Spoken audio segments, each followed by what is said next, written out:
Number 1 Bengal warriors. Bengal వారియర్స్కి ఈ సీజన్లో హెడ్ కోచ్గా వ్యవహరించబోతున్నారు ప్రశాంత్ సుర్వే గారు. ఈయన గతంలో బెంగాల్ వారియర్స్ టీంకి అసిస్టెంట్ కోచ్గా వ్యవహరించారు. అండ్ గతంలో మహారాష్ట్ర స్టేట్ కబడ్డీ టీంకి ఈయన హెడ్ కోచ్గా కూడా వ్యవహరించారు.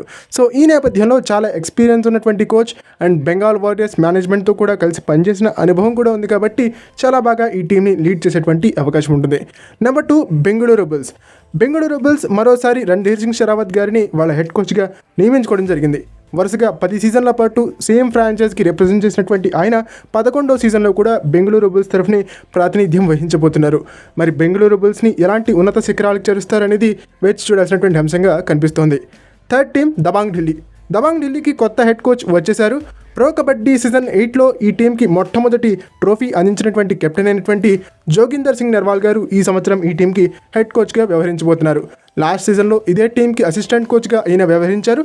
కొంచెం ప్రమోషన్ ఇచ్చి ఈ సంవత్సరం దబాంగ్ ఢిల్లీ మేనేజ్మెంట్ ఇతన్ని హెడ్ కోచ్గా నియమించడం జరిగింది. Number 4 Gujarat giants. గుజరాత్ జైంట్స్కి ఈ సీజన్లో కూడా రామ్ మెహర్ సింగ్ గారే హెడ్ కోచ్గా వ్యవహరించబోతున్నారు.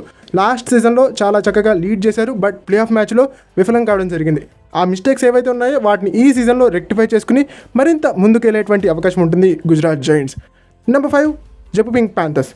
జైపూర్ పింక్ ప్యాంథర్స్కి లాస్ట్ సీజన్ వరకు చాలా సక్సెస్ఫుల్గా ఈ టీంని లీడ్ చేసినటువంటి సంజీవ్ కుమార్ బల్యాన్ గారే మరోసారి ఈ టీంకి హెడ్ కోచ్గా వ్యవహరించబోతున్నారు. సంజీవ్ కుమార్ బల్యాన్ గారు గతంలో పాట్నా పైరేట్స్ తరఫున సీజన్ 3లో యాజ్ ఎ హెడ్ కోచ్గా ట్రోఫీ గెలవడం జరిగింది. సీజన్ 9లో జైపూర్ పింక్ ప్యాంథర్స్ హెడ్ కోచ్గా సెకండ్ ట్రోఫీని గెలవడం కూడా మనం చూసాం. సో ఈ నేపథ్యంలో చాలా సక్సెస్ రేట్ ఉన్నటువంటి కోచ్ కాబట్టి వచ్చే సీజన్లో కూడా జైపూర్ పింక్ ప్యాంథర్స్ని చాలా చక్కగా లీడ్ చేసేటువంటి అవకాశం ఉంటుంది.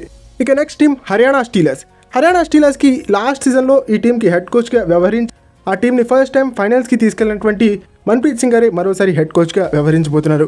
చాలా ఎక్స్పీరియన్స్ ఉన్నటువంటి కోచ్, గతంలో ఎన్నో ఫైనల్స్ ఆడిన అనుభవం ఉన్నటువంటి కోచ్. సో ఈ నేపథ్యంలో ఈసారి కూడా హర్యానా స్టీలర్స్ని ప్లే ఆఫ్స్ వరకు, ఆ తర్వాత ఫైనల్ వరకు వీలైతే ట్రోఫీ కూడా గెలిపించే అవకాశం ఉంటుంది మన్ప్రీత్ సింగ్ గారికి.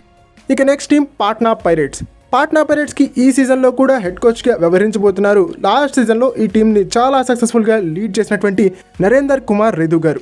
లాస్ట్ సీజన్లో ఫస్ట్ సీజన్ కోచ్గా వ్యవహరించినప్పటికీ చాలా పాజిటివ్ రిజల్ట్స్ని పాట్నా పైరేట్స్కి అందించారని చెప్పాలి. సో ఈ సీజన్లో కూడా అదే మొమెంటంని కంటిన్యూ చేస్తూ ఈ సీజన్లో కూడా పాట్నా పైరేట్స్ని ఉన్నత శిఖరాలకు చేర్చే అవకాశం ఉంటుంది నరేందర్ రెడ్డి సార్.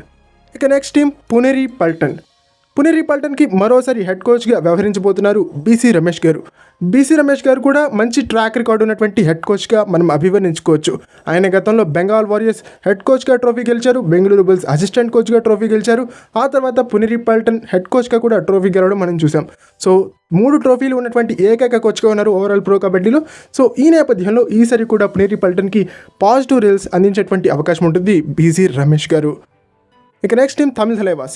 తమిళ్ థలైవాస్కి ఈ సీజన్లో హెడ్ కోచ్గా వ్యవహరించబోతున్నారు జే ఉదయ్ కుమార్ గారు. ఈయన గతంలో తెలుగు టైటన్స్కి, యూపీ యోధాస్కి హెడ్ కోచ్గా చేసినటువంటి అనుభవం ఉన్నటువంటి కోచ్. అండ్ గతంలో ఈయన తమిళ్ థలైవాస్కి కూడా హెడ్ కోచ్గా వ్యవహరించారు. సో ఈ నేపథ్యంలో చాలా బాగా ఈ సంవత్సరం తమిళ్ థలైవాస్ని లీడ్ చేసేటువంటి అవకాశం ఉంటుంది. ఇక next team Telugu titans. Telugu టైటన్స్కి ఈసారి హెడ్ కోచ్గా వ్యవహరించబోతున్నారు కృష్ణ్ కుమార్ హుడ్డా గారు. ఈయన దబాంగ్ ఢిల్లీని చాలా సక్సెస్ఫుల్గా లీడ్ చేసినటువంటి హెడ్ కోచ్గా మనందరికీ కూడా సుపరిచితం. ఈయన ప్రో కబడ్డీ సీజన్ 6 నుంచి ప్రో కబడ్డీ సీజన్ 9 వరకు వరుసగా 4 సీజన్ల పాటు దబాంగ్ ఢిల్లీకి హెడ్ కోచ్గా వ్యవహరించారు. అండ్ ఈ 4 సీజన్లలో కూడా దబాంగ్ ఢిల్లీ ప్లే ఆఫ్స్కి చేరుకుంది. అండ్ ప్రో కబడ్డీ సీజన్ 8లో అయితే మొట్టమొదటి ట్రోఫీని కూడా గెలుచుకుంది. సో ఈ నేపథ్యంలో ఆయన ఒక ఛాంపియన్ కోచ్ కాబట్టి చాలా రోజుల తర్వాత తెలుగు టైటన్స్లోకి ఒక ఛాంపియన్ కోచ్ వస్తున్నారు కాబట్టి ఖచ్చితంగా రిజల్ట్ పాజిటివ్గానే ఉంటుంది. ఇక నెక్స్ట్ టీం యూముంబా. యూముంబా ఈసారి కూడా సేమ్ కోచింగ్ స్టాఫ్తో వెళ్ళబోతోంది. ముఖ్యంగా అసిస్టెంట్ కోచ్లని మార్చినప్పటికీ హెడ్ కోచ్ని మార్చేటువంటి అవకాశం లేదు. ఎందుకంటే మార్చే విధంగా వాళ్ళు థింక్ చేసినట్టయితే ఇప్పటికే ప్రకటనని విడుదల చేసేవారు. బట్ ఇప్పటివరకు ప్రకటన రాలేదు అంటే కనుక బహుశా సేమ్ కోచ్తో వాళ్ళు వెళ్ళేటువంటి అవకాశం ఉంటుంది. మరోసారి ఈ టీంకి హెడ్ కోచ్గా వ్యవహరించే అవకాశం ఉంటుంది ఘులాం రెజా మజందరానీ గారు. ఘులాం రెజా మజందరానీ గారు ఇరాన్ నేషనల్ టీంకి హెడ్ కోచ్గా ఉన్నారు. గతంలో తెలుగు టైటన్స్కి, యూముంబాకి హెడ్ కోచ్గా వ్యవహరించిన అనుభవం ఉన్నటువంటి కోచ్. అండ్ ఈసారి కూడా యూముంబాకి హెడ్ కోచ్గా ఆయన వ్యవహరించబోతున్నారు. ఇక last and final UP Yoddhas. UP Yoddhas కూడా ఈ సీజన్కి సేమ్ కోచింగ్ స్టాఫ్తోనే అడుగుపెట్టబోతోంది. మరోసారి ఈ టీంకి హెడ్ కోచ్గా వ్యవహరించబోతున్నారు జస్వీర్ సింగ్ గారు. ఈయన గతంలో యూపీ యోధాస్కి హెడ్ కోచ్గా వ్యవహరించిన అనుభవం ఉన్నటువంటి కోచ్. ప్రో కబడ్డీ సీజన్ 6 నుంచి ఇదే టీంతో అసోసియేట్ అయినారు కాబట్టి చాలా బాగా ఈ టీంని లీడ్ చేసేటువంటి అవకాశం ఉంటుంది. అండ్ కొన్ని సర్ప్రైజింగ్ రిలీజెస్ అండ్ కొన్ని సర్ప్రైజింగ్ రిటెన్షన్స్ ఈ సంవత్సరం మనం యూపీ యోధాస్ నుంచి ఎక్స్పెక్ట్ చేయొచ్చు.